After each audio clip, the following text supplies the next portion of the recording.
Going into this movie, I only had one question to ask. Did it justify being made? I hope to answer that question, but that conclusion might end up a little closer to the movie than I would like to admit. That being vague and kind of middle of the road, but still fun. Welcome to Sandwich Reviews. I'm the Talking Sentient Sandwich, and I love the first couple Kung Fu Panda movies. I feel like I'm being kind to this fourth movie simply because I remember disliking the third at first. It was only after a rewatch that I took it for what it was, though I still don't think it's nearly as good as the first two. That being said, I still think the Kung Fu Panda trilogy and the overarching themes it tells is pretty perfect. Is each movie a hands-down masterpiece that changed the game? No.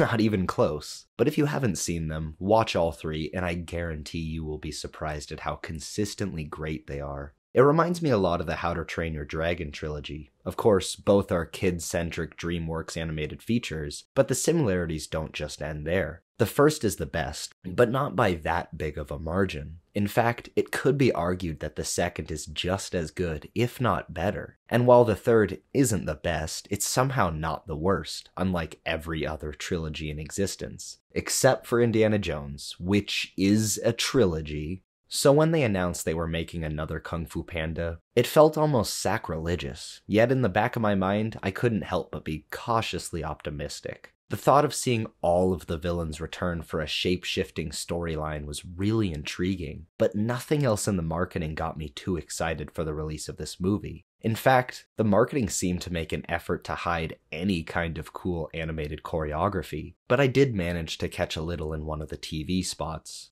And that's where I want to begin the actual review, because while I may be coming off a little negative, I still think that a lot of genuinely great action was in this movie. Not all of it hits, but when it does, it slaps you in the face with its top-notch animated choreography and animation overall. But that was for the scenes that looked cool. When it came to the characters or themes, there wasn't much to it. For starters, the Furious Five were completely written out of the movie. Normally I'd save that kind of information for the spoiler section, but the trailer pretty much revealed that anyway. I mean, other than the original movie and some good character work with Tigress in the second, they didn't have much to do anyway, but the movie felt kind of empty without them. I understand that they wanted to shift focus to Zhen, a new grifter, sleight of hand kind of person, and maybe it was my bias and love for the trilogy that made me see it this way, but I couldn't help but get the idea of Poochie out of my head. Not that I hated her or anything, she just wasn't as compelling as Po, and when she's the protagonist pretty much just as much as he is, it's hard to care about the overall narrative. They do plenty of interesting things with her towards the end, but even that is resolved a little too quickly and easily.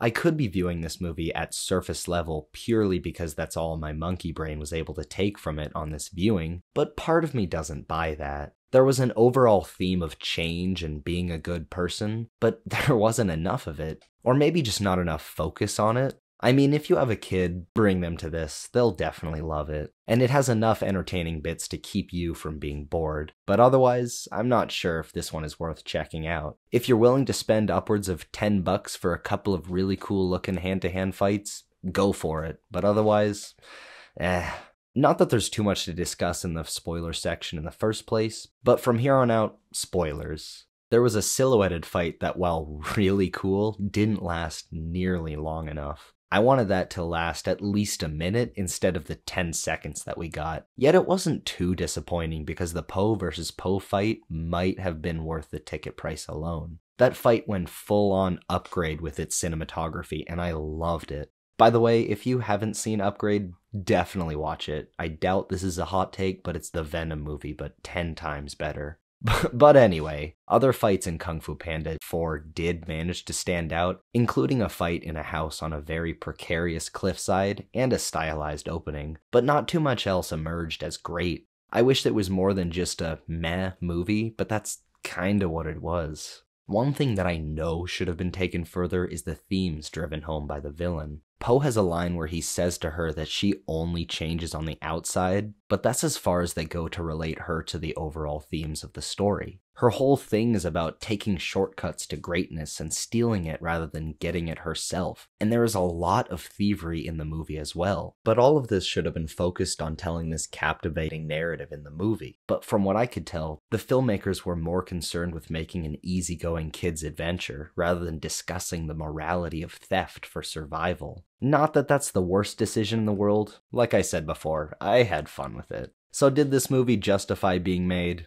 Nah, not really. But parts of it were cool enough to justify me going to the theater to watch it. And I'll leave you with one thought to ponder. What are these two getting up to when no one's around? Thanks for watching. Make sure to leave a like, subscribe, and enjoy a delicious sandwich.